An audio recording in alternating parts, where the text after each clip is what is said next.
Most of us struggle to figure out who we are. I mean, I think we're born with this desire to find out who we are, and we don't always find our way to ourselves. It's kind of difficult sometimes because we have all of these things that will interrupt us, that will keep us from knowing ourselves, because it seems like our families and the world want to like force our identity into their version of what they want us to be. And we try, when we love people like our parents and our siblings and our partners, we try to force ourselves into that box to try to be what they need us or want us to be. Sometimes we're even pressured to do that. Like, I think that is a lot of the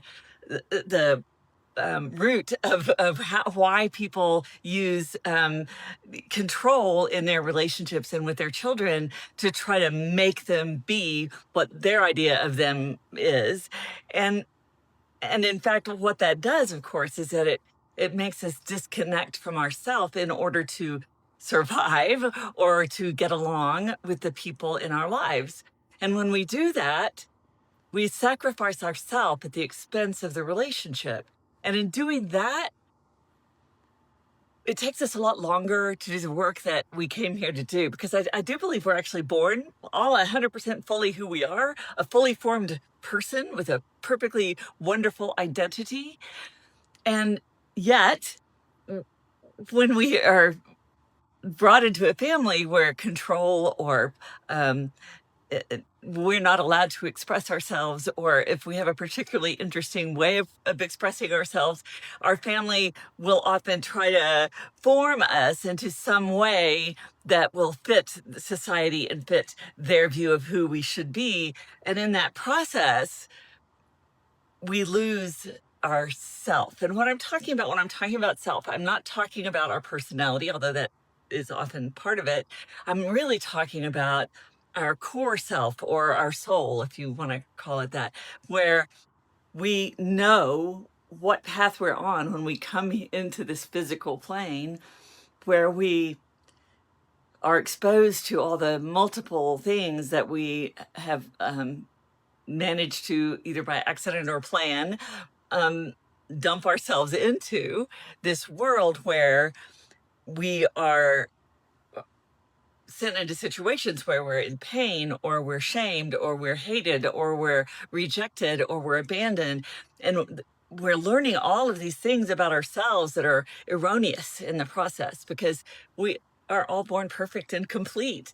But then we have all these things that interfere with our view of ourselves, and we don't know who we are anymore. We lose track of that as we get through our childhood and into adulthood. And sometimes, we do a lot of things to just try to shut down all of the noise, like using food or alcohol or sex or drugs, to try to help us not have to feel the pain of what we've experienced, and suppress the contrast between what our life has been and what we know in our core to be true about ourselves, which is that we are whole and complete and beautiful and perfect and lovable, and all of those things that our life path often derails us from. So, I'm Melody Brooke. I'm a licensed professional counselor. I'm a marriage and family therapist, and I'm an author and a speaker and an actor, filmmaker, writer. And my experience of my own life has been so, the word comes to mind, corrupt, that it's been difficult for me to understand who I am. Because to live in the family that I lived in, I did have to shut down myself. I couldn't be who I was and be safe and feel encouraged. And so myself kind of fell into this pocket. There were parts of me that fell into these pockets of self-blame, of shame, of feeling rejected and isolated and unlovable. And because of that, I continued to spend my life in search of love, love that is at core who we are. It was already here. But because it had been shut down by my life experiences, I didn't know it. And I'm just now beginning to open up to the awareness of how much love there is in myself and all of us. because that's all we are. We are made in love, of love, by love. And what that means to me is that I am feeling a lot. You know, the thing about love is that love is so big that it encompasses all kinds of feelings, right? We have the joy of the fact that we feel that love for someone, or feel loved by someone, or feel the love within ourselves for all of humanity and all of the world. Or we can also feel the tremendous grief of the suffering because of the love that we have for other people. And this is something I have been aware of, is that when we love, we are opening ourselves to grief, because we will not get to be with that person our whole entire throughout eternity, and at least in this lifetime experience, that we see them coming, people coming and going out of our life. And when we love them, that's a very painful experience.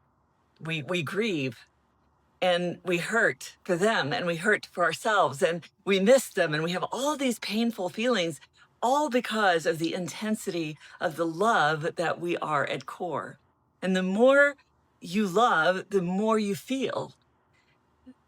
And the more you're blocked from your feelings, the more you're blocking your ability to connect with and express and allow the love that is available to you all the time. It's like we're afraid that these feelings that are so overwhelming to us as children, because we were little, we didn't have the developmental capacity to integrate, to understand, to make sense of. So we came up with like primitive ways of understanding and reacting to things that blocks our awareness of the love that we not only have in our lives, we are in our lives, and that we have available to us if we're courageous enough to embrace the love that we are.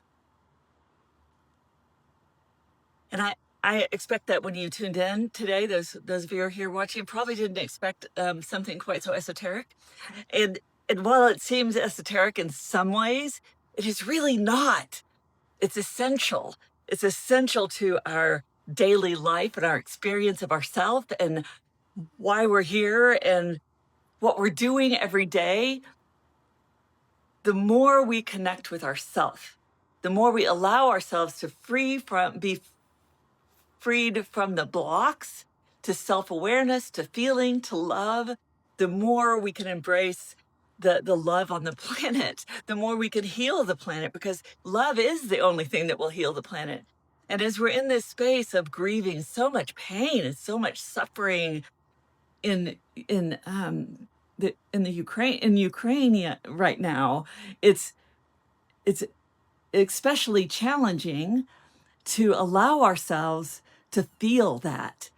And when we do, of course, we feel that compassion for all the courage, and yet at the same time, the amazement at the courage and the strength and the will of these beautiful people who are standing up to a Hitler-like person in order to defend their life and their country from dominance, to embrace and celebrate freedom and democracy, and the will of human beings to be all who we're meant to be.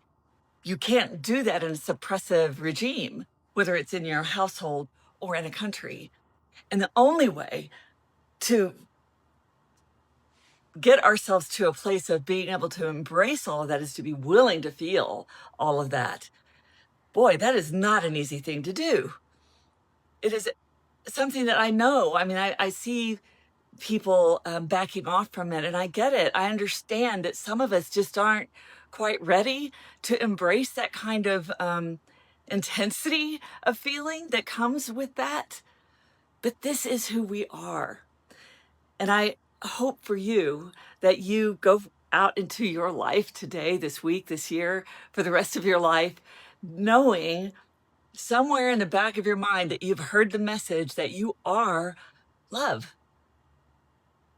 And this means we will experience all of the wide range of intense feelings that we feel because of love.